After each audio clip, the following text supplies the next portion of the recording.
Minsan hindi natin namamalayan, napupuno na palang schedule natin. Lalo na ngayong Pasko, ang dami-dami nating gagawin. Shopping, maghanda ng pagkain, mga parties na dadaluhan, ang dami. Katulad nito, mamayang gabi, Christmas party na namin. December 23 to 25, Japan. December 26 to 28, Palawan. December 29 to 31, South Korea. December 31, midnight, fireworks display, Samoa. January 1, staycation at Conrad Hotel. January 2 to 5, Switzerland. January 6, back to Manila. And back to reality.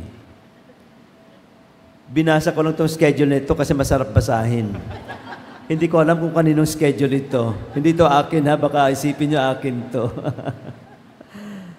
My dear brothers and sisters, kung may schedule tayo, may schedule din ang Panginoon.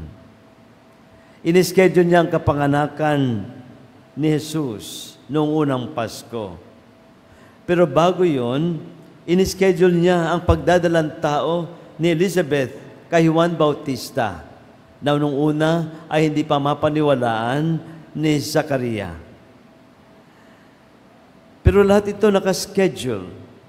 Pati ang pagbisita ng ating Inang Maria kay Elizabeth sa kanyang tahanan ay inischedule yan ng Panginoon.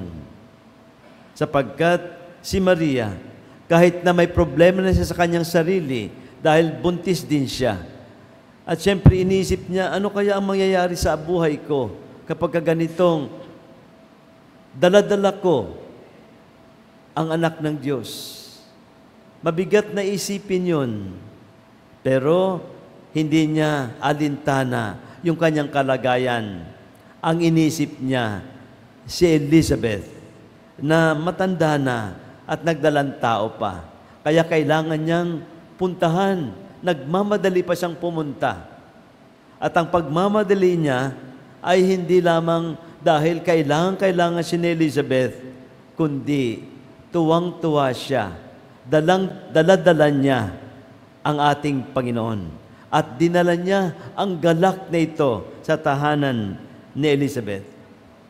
Kung titingnan natin ang mga pangyayari nito mga araw na ito, mabuti na lamang nakiayon sa schedule ng Panginoon ang mga taong nilapitan niya upang tumulong sa pagtupad sa kanyang mga plano, sa kanyang mga nakaschedule na dapat mangyari. Si Elizabeth at Zechariah, nakiayon sila sa plano ng ating Panginoon. Si Mama Mary, si San Jose, lahat sila pumayag. Kung hindi sila pumayag, hindi natin alam, baka matagalan pa matupad ang plano ng Diyos. Kung si Elizabeth at Zechariah hindi pumayag, wala si San Juan, walang maghahanda ng mga tao para sa pagdating ni Jesus. Pag hindi pumayag si Maria, maaring mahirapang maghanap ang Diyos na magiging ina ng kanyang anak, sapagkat bihirang mga babae ang katulad ng ating Inang Maria.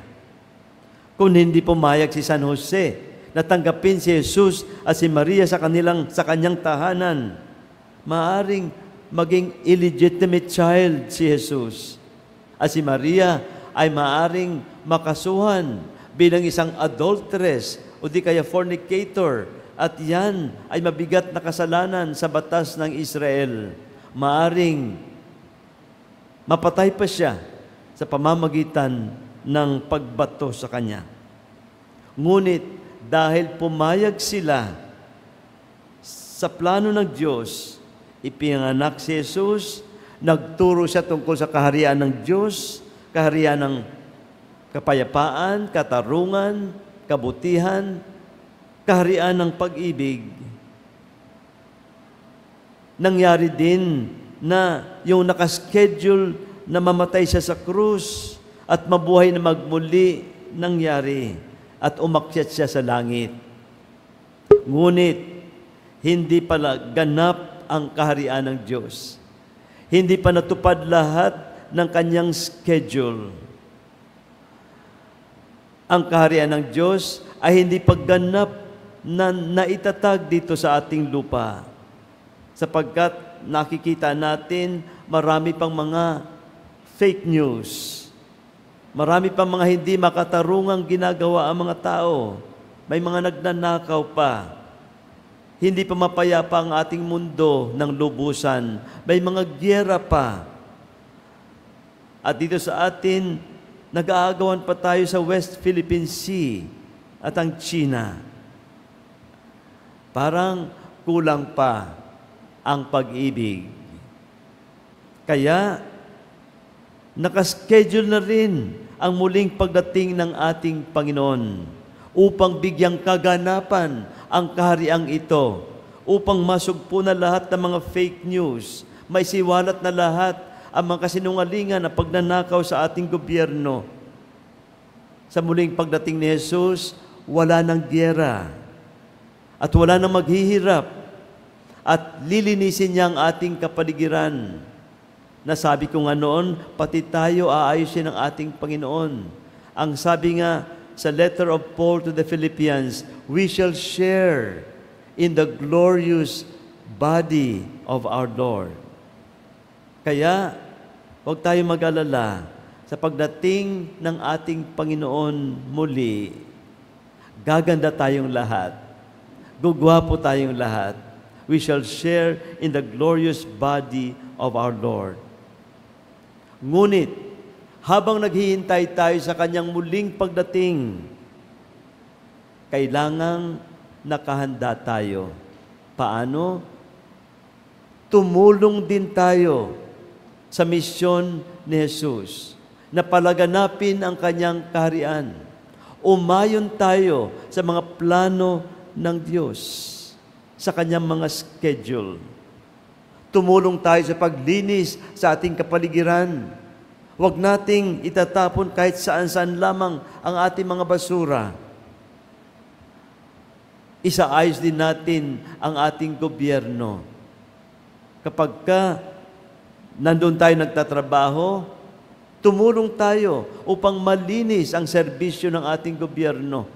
Kapag nakikita nating may nakawan, may katiwalian, may pangungutong, magsalita rin tayo. O kaya, tumulong tayo na masaayos ang mga katiwaliang ito sa ating lipunan. At siyempre, tayo sa ating mga sarili, ayusin din natin ang ating kalusugan, ang ating pagkain, ang ating pag-e-exercise, hindi lamang ng ating katawan, kundi ng ating isipan at ng ating kaluluwa.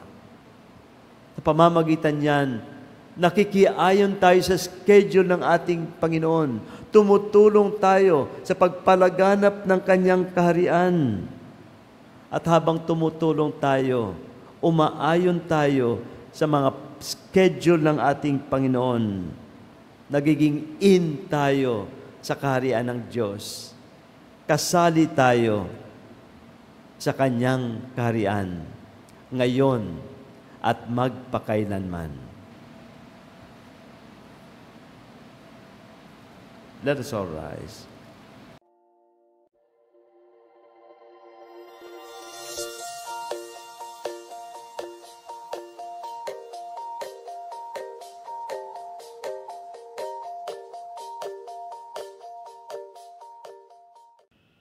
God is good all the time. Thank you for joining us today. View our past broadcasts on our Facebook page, St. Peter Community, and subscribe our YouTube channel. Like, share, and hit the bell.